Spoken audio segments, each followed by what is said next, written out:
Muito bom dia a todos vocês, começando mais um 11 News aqui, já com o meu primeiro convidado posicionado, meu camarada Pedro Serrano. Seja bem-vindo aqui, todo elegante, com o seu blazer aí logo de manhã. Deu aula hoje já, Pedro? Não, as aulas você sabe que de fato já terminaram, só estou na fase de provas aí. Ah, é? Provas, trabalhos? Meus assistentes aplicam lá, eu já estou mais folgado. Já pensou ser aluno do Pedro Serrano? Como Imagina, que isso, rapaz, é um problema na vida do sujeito. Em vez de aprender, vai desaprender, né? Olha só, deixa eu saudar vocês, estão chegando aqui para acompanhar o nosso 11 News ao vivo pela TVT de São Paulo, pela Rádio Brasil Atual, pela TV Quirimurê, na Bahia, também para as nossas redes sociais aqui. Inscrevam-se em nossos canais, deem o like e sejam bem-vindos ao bate-papo. Participem, daqui a pouco vou trazer perguntas de vocês aqui para o nosso Pedro Serrano. Muitos temas para a gente comentar hoje, está eletrizante o noticiário, vamos falar da repatriação dos brasileiros. Mas antes, Serrano, eu queria ouvir você um comentário sobre essa operação da Polícia Federal com relação ao Hezbollah no Brasil. Muita gente, muitos especialistas, inclusive especialistas em Oriente Médio, no próprio movimento Hezbollah e tudo mais, dizem que é muito improvável, né, esse tipo de articulação dessa facção libanesa, iraniana, etc., ali, que está em conflito ali com Israel, ainda um conflito não generalizado, mas no norte de Israel, no sul do Líbano. O que te parece? Comenta para a gente. Você comentou no Twitter, né? Bem, então são duas dimensões do problema, né? Uma dimensão do que a Polícia Federal e o Estado brasileiro deve fazer, e outra o plano concreto que você está falando. Eu não conheço geopolítica da região, mas todas as pessoas que eu conheço, que conhecem e com quem eu dialoguei, Sara Vivaco, uma série de pessoas que eu falei sobre isso, me alertaram que é muito pouco provável que seja uma operação do Hezbollah por uma série de questões, inclusive porque ele não tem atuado no exterior com esse caráter, ele não é uma organização jihadista, né? Tem uma série de questões aí que tornam pouco provável que seja, não que seja impossível, mas que é pouco provável, porque não seria do perfil. Quer dizer, faz anos que não tem nenhuma operação no exterior. Vai ter logo aqui no Brasil, quer dizer, um troço, vai reiniciar no Brasil, um país. O Irã, que é um país que apoia o Hezbollah, que é fundamental para a existência do Hezbollah, é um país que tem relações com o Brasil no BRICS, quer dizer, tem uma série de razões aí. A própria ideologia do Hezbollah, que não é uma organização jihadista, né?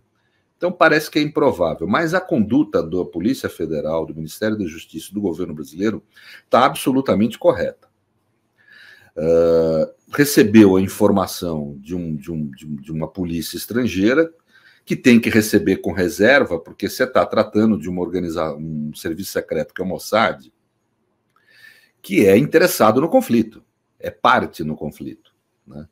Então, obviamente, você tem que receber com reserva, mas não pode deixar de apurar, porque o crime é muito grave. Você está falando de se ocorrer, e veja, você pode ter pretensão de ato terrorismo, mesmo não havendo relação com o Hezbollah, podem ser lobos solitários. Quer dizer, você tem que apurar, porque o risco é grande, você pode ter gente morta, gente ferida. Então, inclusive foi correto o aprisionamento, porque tem gente ali que há suspeita de envolvimento com condutas terroristas, independentemente ou não do envolvimento com o Hezbollah, teve que aprisionar, porque há o risco, né? Que você não pode deixar, que depois que tiver a tragédia não tem o que fazer, né? Serrano, sabe o que me indignou um pouco, me chocou um pouco nesse processo aí da Polícia Federal? Primeiro que eles estão informando, assim, a imprensa me lembrou a Lava Jato. E segundo, que os rostos desses brasileiros que foram presos aí suspeitos está estampado em todos os lugares. Isso que eu ia falar.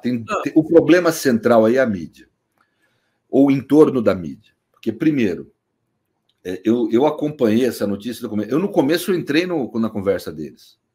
Porque veio Globo, a Folha, né, a UOL, né? A UOL pôs na primeira página, e uma postura muito assertiva de que realmente a Polícia Federal, e nas primeiras matérias, eu não sei se você acompanhou, Conde, nas primeiras matérias, eles passavam a mensagem nítida de que era uma operação de inteligência da própria Polícia Federal. A Polícia Federal brasileira, eu confio, sob essa direção.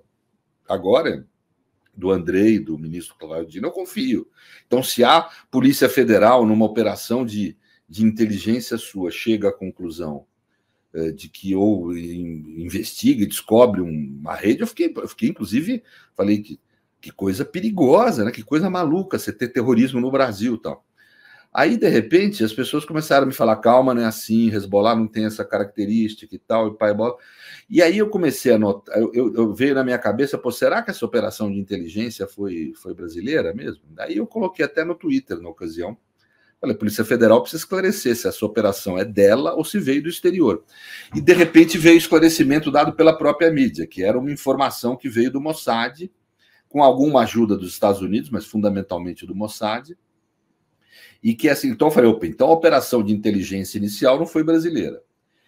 E realmente, depois, inclusive antes de ontem, quando saiu na Globo, eles conseguiram, não sei como, o relatório, que devia ser sigiloso, o relatório de um delegado da PF, que conduziu a investigação, e você vê que ele não faz essa afirmação que é Hezbollah, não, ele é muito cuidadoso ao afirmar.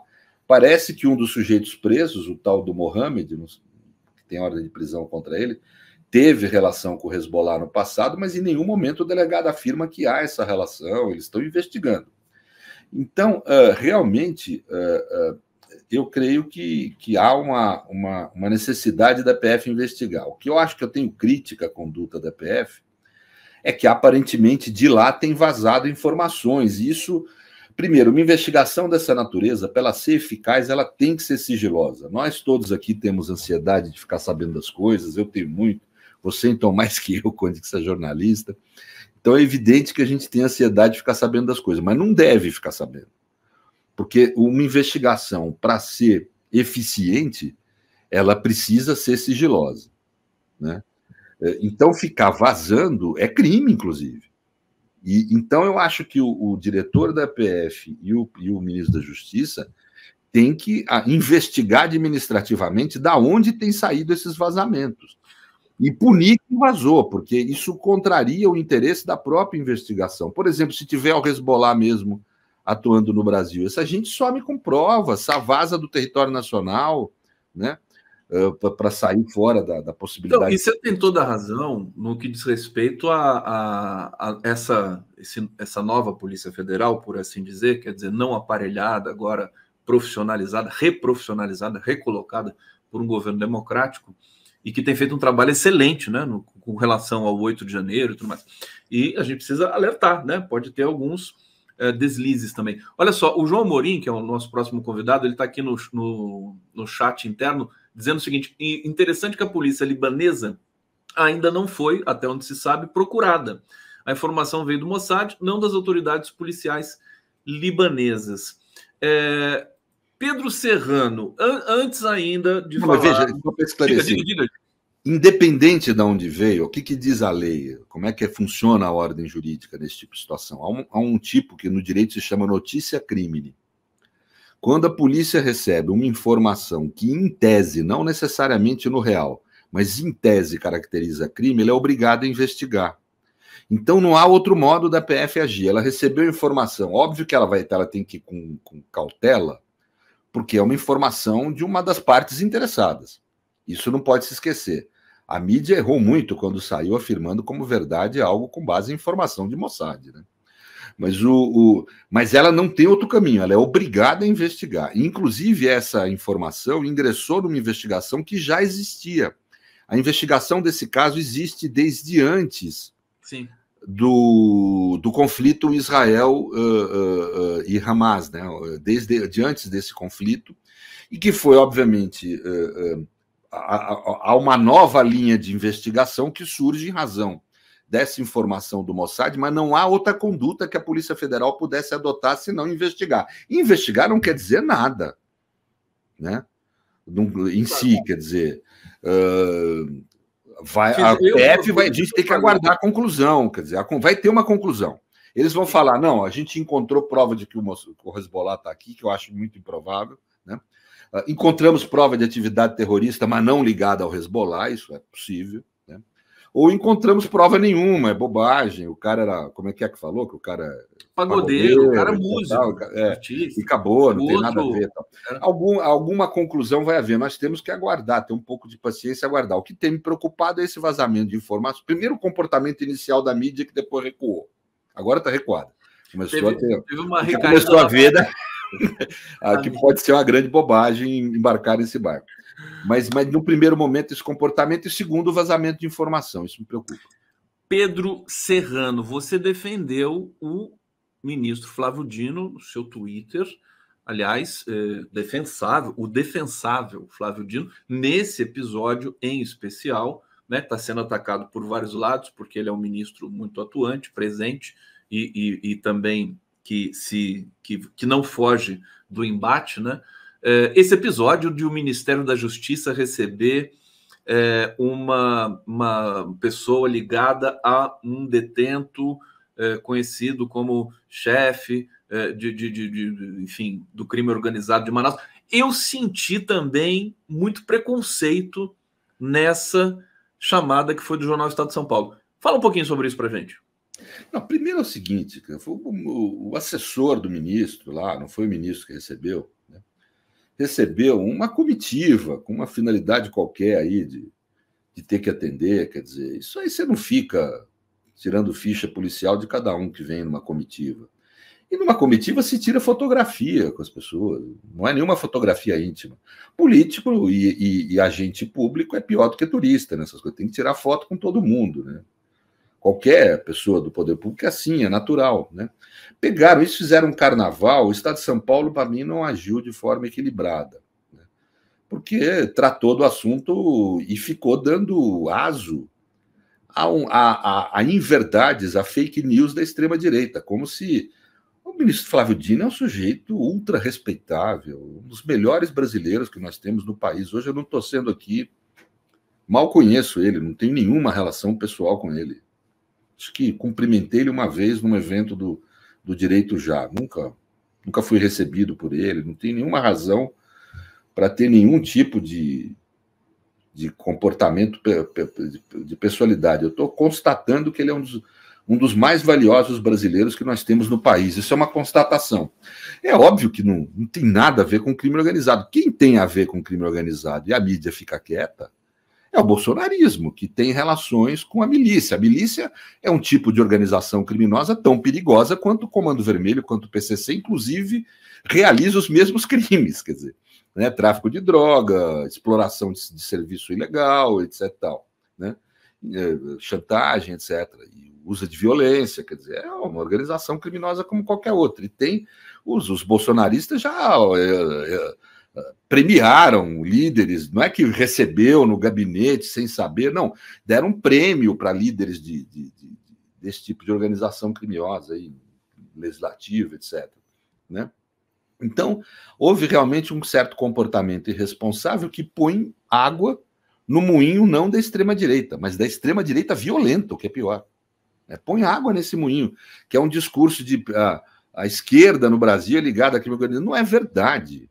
O centro-esquerda brasileira não tem nenhuma relação estrutural com crime organizado. Óbvio que o PT tem 2 milhões de filiados. É óbvio que você pode ter alguém aí que tenha relação nas periferias das grandes cidades, mas isso não quer dizer que a estrutura do PT esteja envolvida. Nenhuma grande liderança do PT tem relacionamento com esse tipo de instituição, como ocorre no bolsonarismo, em que as grandes lideranças deles têm relacionamento público com essas organizações criminosas de policiais, essas, como é o nome mesmo agora, acabei de falar, eu estou com a cabeça meio ruim, mas com essas organizações. Então, houve efetivamente um desequilíbrio aí do Estado de São Paulo. Você não acha que tem um pouco de preconceito também? Quer dizer, a esposa de um detento, ela também, acho que teve uma pena, está respondendo em liberdade. Quer dizer, essa pessoa, ela não tem direito a ser recebida? Não... Também, tem, óbvio. Isso, né? Óbvio, há um preconceito mesmo, né? Quer dizer, a pessoa que participa taxada como membro de organização criminosa, vai saber se é mesmo, né? Provavelmente não. E isso coloca ela não na condição de alguém, de um cidadão que eventualmente errou, que está sendo processado, é posto à condição de inimigo, um ser desprovido de direitos, né? É muito grave isso. Mas esse é um. Mas vamos dizer, mas a mesma notícia em si é desequilibrada. Claro. Ela dá uma impressão, e a extrema-direita tem feito discursos aí na internet, no sentido de querer dizer que o Ministério da Justiça tem relação com o crime. Pelo amor de Deus, né? Ô, Serrano. E o Estado de São Paulo não contribuiu, colocou a notícia, eu li a notícia. Não. A gente está de um jeito ruim, de um jeito para provocar esse tipo de crítica indevida, né? Inclusive, eu vou ler aqui um trecho. Eu queria dizer, nesse momento que passa o país, se a mídia não auxiliar a separar o joio do trigo, né, a democracia vai ruir. A mídia tem imensa responsabilidade em todos os problemas de ataque à democracia que o Brasil está passando. Tem imensa responsabilidade. Quer dizer, pelo menos agora, tomem tento, quer dizer, contribuam para que separar o joio do trigo. É um momento que isso é necessário. Não dá para querer ficar ganhando leitor à custa de ficar enxovalhando gente honesta e gente bem posta.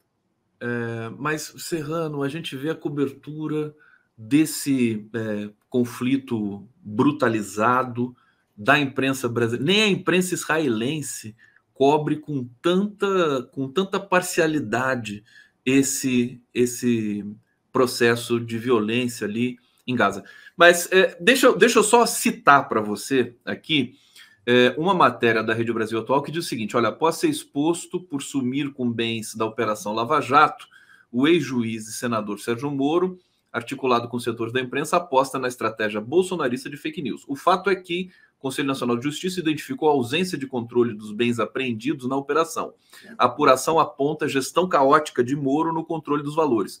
Poucos minutos após a divulgação desses fatos, o jornal Estado de São Paulo divulgou ataques ao Ministério da Justiça. Quer dizer, também está uma coisa aí, é uma tese, né? Quer dizer, como se fosse uma resposta a essa crise permanente do Moro. O Moro, todo mundo dizendo que ele vai ser cassado, mas está demorando, né, para ser cassado. Eu não sei se vai ser cassado.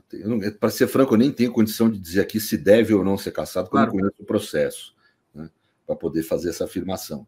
Mas o que eu posso dizer é que realmente é muito grave o que houve ali na 13ª Vara. O juiz Apio foi o primeiro a apontar, né?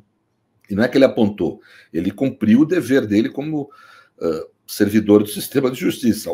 Como eu falei aqui do caso da PF, no caso aí de Israel.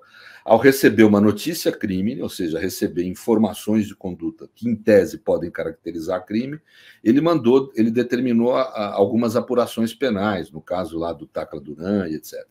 E nesse caso da gestão patrimonial lá da 13ª Vara, ele estava apurando, porque ele observou isso que agora o CNJ constatou, que havia uma verdadeira zona na gestão do dinheiro público e de certos patrimônios. Eram 2 bilhões e 700 milhões de reais, cujo destino absolutamente incerto e gerido de forma absolutamente pouco transparente, né?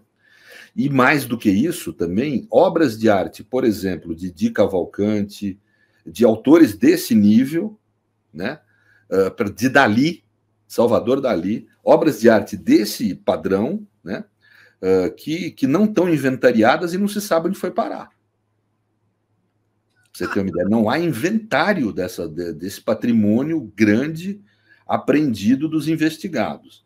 O CNJ, atento a isso, a mídia noticia que soltou agora, está soltando um segundo relatório, já tinha soltado um, né, onde ele apontava, vamos dizer, a forma anárquica e pouco transparente da gestão do dinheiro vivo, né, do dinheiro em dinheiro. Agora vai soltar um outro sobre essa gestão desse patrimônio de bens aí, dos apreendidos. Isso é um absurdo. Se fosse um prefeito, em especial um prefeito progressista, que fizesse algo assim, estava preso com suspeita de crimes gravíssimos, corrupção, de peculato, organização criminosa. Quer dizer, inclusive é isso, por muito menos a Lava Jato fez isso com um monte de gente, né? Quer dizer, e agora é impressionante você ver esse pessoal que saía a público se pondo como grandes defensores da moralidade, esse tipo de situação que ocorreu, inclusive na gestão do Moro, quando ele estava na 13ª Vara, né? Que é uma situação, no mínimo, de uma gestão absolutamente irresponsável, no mínimo. No mínimo, né? Temerário. Absolutamente irresponsável do patrimônio público que estava ali. É algo que precisa realmente ser apurado com urgência. Você bota fé no CNJ? Serrano? Olha, eu aqui no Brasil, como regra geral, eu prefiro esperar um pouquinho para ver as coisas, né? Claro. Mas eu ponho fé, em princípio, sim, eu acredito. Aliás, o Serrano defendeu o Eduardo Apio. Serrano, você pode falar? Você quer falar? O que aconteceu com o Apio? Ele acabou abrindo mão da 13ª Vara. Não, porque ele já está reinstalado. As pessoas têm que entender, um juiz de primeiro grau é um sujeito que está sempre sob vigilância da corregedoria e do tribunal. O tribunal estava puto com a Apio por ter, vamos ser franco aqui, não é negócio de ligar para filho de desembargador, isso é óbvio que não, né? Nunca vi um juiz afastado por uma razão tão besta. Né? Tá cheio de juízes acusado de corrupção, etc. E nesse caso mesmo, nós temos aí juízes e procuradores acusados de gerir mal 2 bilhões e 700 milhões e de ter sumido obras de arte desse valor, e uma dessas juízas foi promovida agora. Ninguém foi afastado. O único afastado no caso todo era o Apio, porque deu uma telefonema para o filho do desembargador. Essa era a acusação, que nem é verdadeira. Nós pusemos um laudo mostrando como não é verdadeira a acusação. Mas ainda que fosse verdadeira, não jamais justificaria ser afastado. Mas a realidade é que ele vai permanecer a vida dele profissional, e eu observei isso a ele como advogado, sendo fiscalizado por essa gente do tribunal de lá. Então eu falei, você tem que pensar na tua vida, que eu falei para ele nesse momento, né? Você tem que pensar, você está sendo perseguido, estava com prejuízo econômico aí todo mês, ele tem que pagar pensão, etc. Então a gente acabou fazendo um acordo onde ele volta para a função de juiz com ficha limpa. E veja, o Apio está numa situação absolutamente inusitada. Ele não está só afastado do cargo da 13ª Vara, ele está afastado da carreira, impedido de entrar no fórum. É o único cidadão da região sul do país impedido de entrar num fórum federal.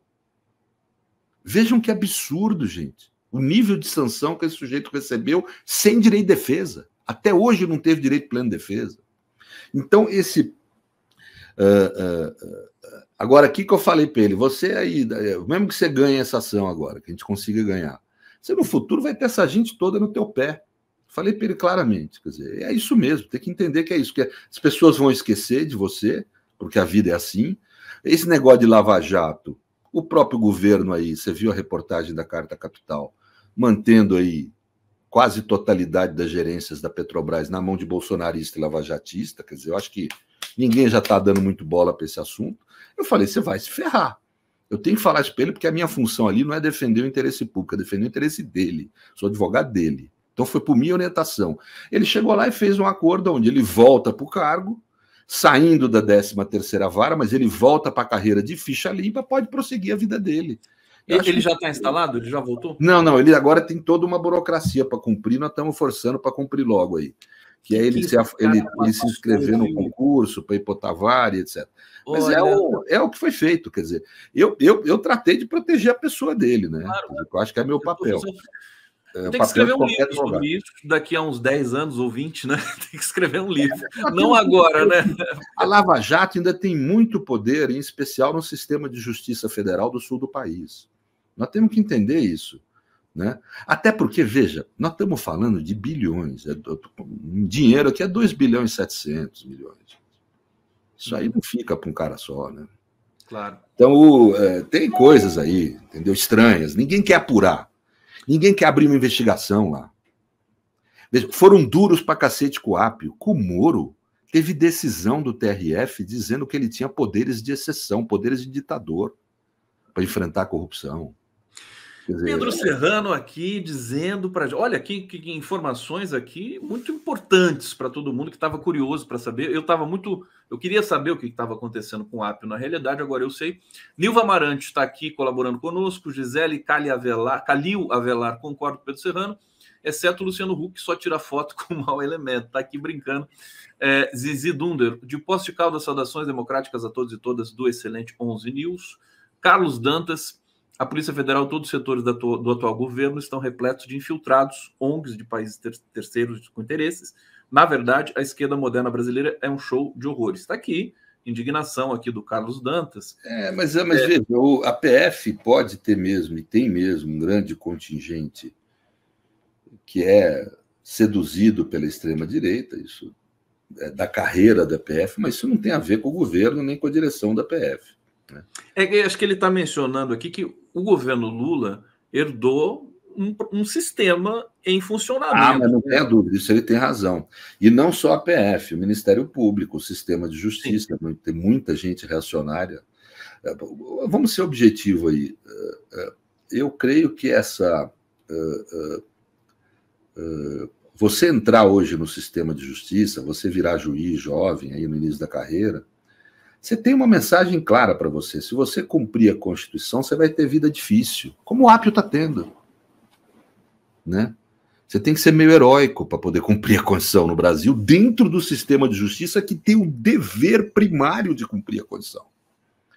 E é grave isso, é muito grave. Né? E isso está absolutamente, não é só sistema de justiça federal, não. Os estaduais são piores até. Né? Deixa eu trazer mais um comentário aqui. Ana Maria Santeiro está dizendo: parabéns, Conde, você foi o único que apontou preconceito com as famílias dos apegados. Eu acho isso realmente terrível. Vou debater mais esse tema aí. Edson Antunes, Serrano, TRF4 está aparelhado desde quando? Não é todo o TRF4. Né? Uma parcela dele, aparentemente, está aparelhada mesmo pela Lava Jato, pelos interesses da Lava Jato, acho que por razões que eu não sei quais são, eu desconheço, mas que tem condutas muito estranhas. Né? Alguns desembargadores lá têm condutas muito estranhas. E isso não é papel meu, nem seu. CNJ, né? Mas o CNJ tem que investigar isso, tem que apurar essa coisa. Né? Não pode. Agora, o CNJ não precisa ser provocado para apurar isso? Já está. Ele não precisa. Primeiro que eu acho que ali tem coisa muito estranha. O CNJ não precisa de provocação para apurar, não. Teria de ter tem que olhar, né? Porque é muito estranho, gente. O próprio CNJ diz que 2 bilhões e 700 milhões foram, vamos dizer, no mínimo, administrados de forma anárquica e sem transparência. Que bens obras de artes caríssimas, né, que valem fortunas, nem inventariadas foram. Né?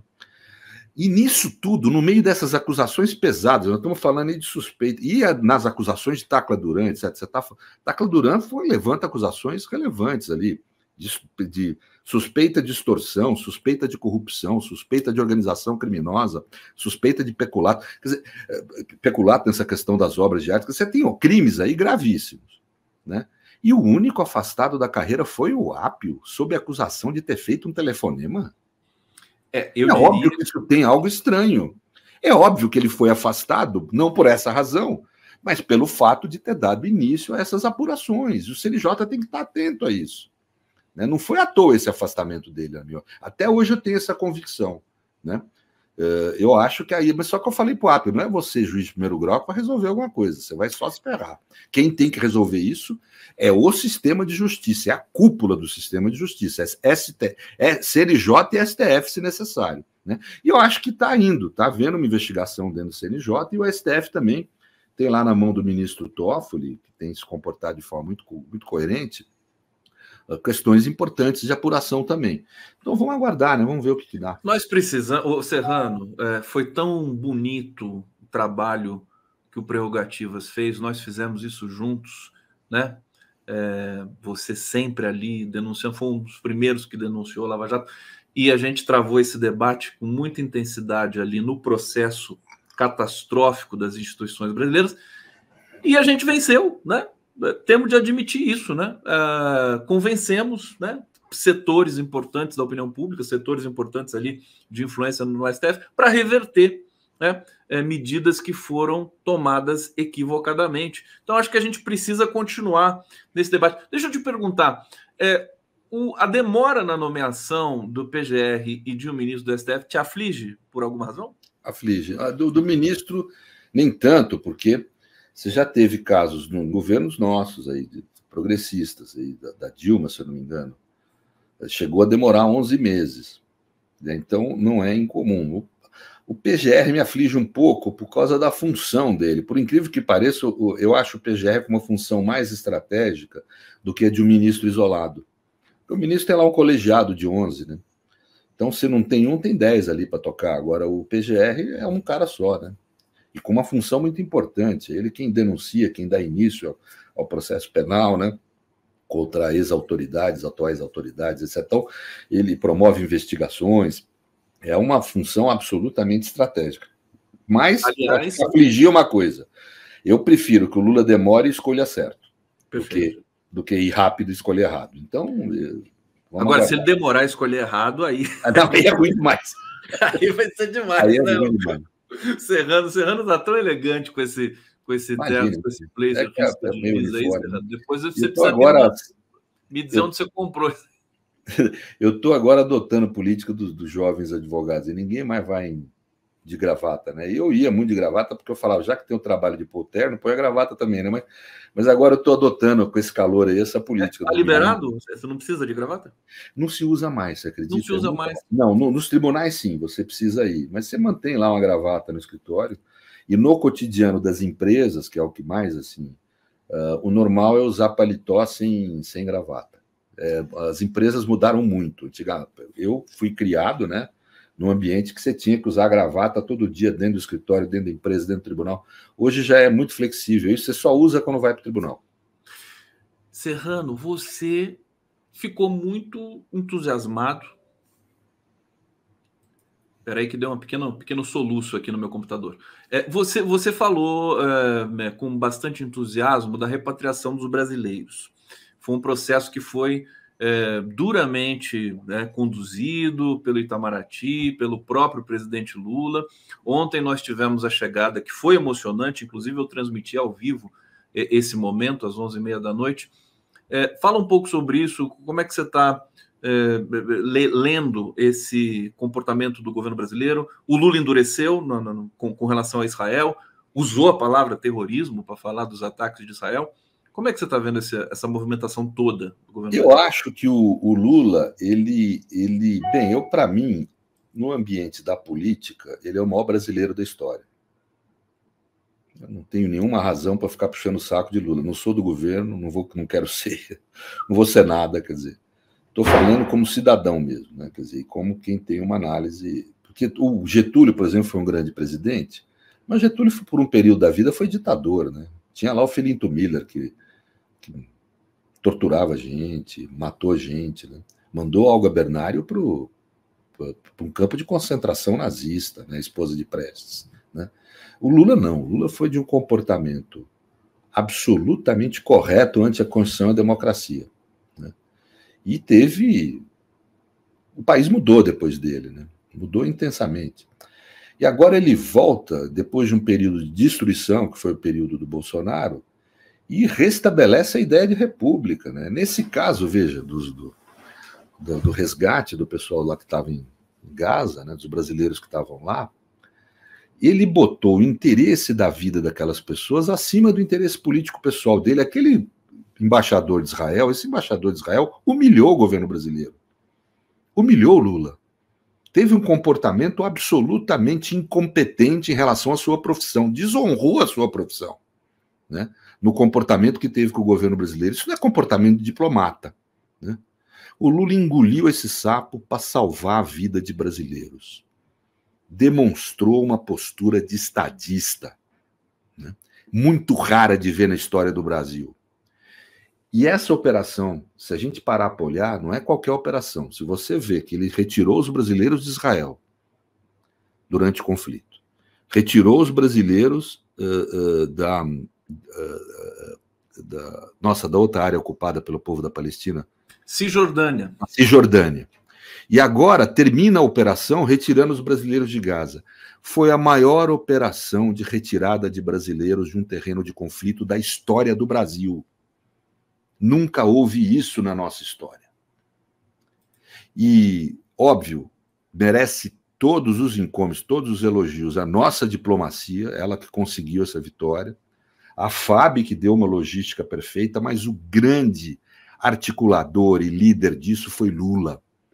Enquanto Bolsonaro era presidente, mesmo com uma das melhores diplomacias do mundo, os brasileiros que estavam lá na Ucrânia morreram lá, ficaram por lá, não tiveram nenhum apoio do governo, né? Porque o presidente da República era presidente de si mesmo e não presidente da República. Lula demonstrou o que é ser um presidente da República e não um presidente de si mesmo. Engoliu humilhação, um grande político que nem ele, né? Engoliu o sapo para salvar a vida de brasileiros que estavam lá. É algo que emociona, né? Eu tenho orgulho de ser brasileiro nesses momentos, né? E acho que o presidente Lula teve uma postura de estadista, que é o que nós precisamos ter dos nossos líderes, porque esse país é um país pobre, mas que tem uma imensa potencialidade, e nós precisamos desse tipo de postura que, antes de uma postura política, é uma postura moral, uma postura ética ante o exercício da função pública, né? Então, eu estou bastante satisfeito com a postura do governo, a postura do presidente, com a grande vitória do Itamaraty e com a eficiente logística propiciada pela FAB. O Estado brasileiro, como tal, funcionou muito bem nesse caso. Foi a maior operação da história de retirada de brasileiros de um terreno de conflito. Os países europeus estão de queixo caído, olhando assim, como é que o Brasil, né, tem toda essa atenção, né, com os cidadãos. Pedro Serrano, vou liberar você, que eu sei que você tem um muito obrigado, viu? Obrigadíssimo. Demais, sempre estava com saudade de você. Eu também estava com saudade de você. Enquanto a gente aguarda o nosso próximo convidado, eu vou colocar um vídeo do Lula aqui. Valeu, Serrano! Obrigado. Se o Hamas cometeu um ato de terrorismo e fez o que fez, o Estado de Israel também está cometendo vários atos de terrorismo ao não levar em conta que as crianças não estão em guerra, a não levar em conta que as mulheres não estão em guerra, a não levar em conta que eles não estão matando soldados, eles estão matando junto crianças. Já estão mais de 5.000 crianças, tem mais de 1.500 crianças desaparecidas que certamente estão no meio dos escombros, e depois a destruição de tudo que as pessoas levam décadas para construir: uma casa, uma rua, um prédio, uma escola, um hospital, e depois uma simples bomba detona aquilo sem ninguém assumir responsabilidade. Sabe quem é que vai recuperar aquilo? Então, eu quero dizer para vocês que hoje é um dia de felicidade.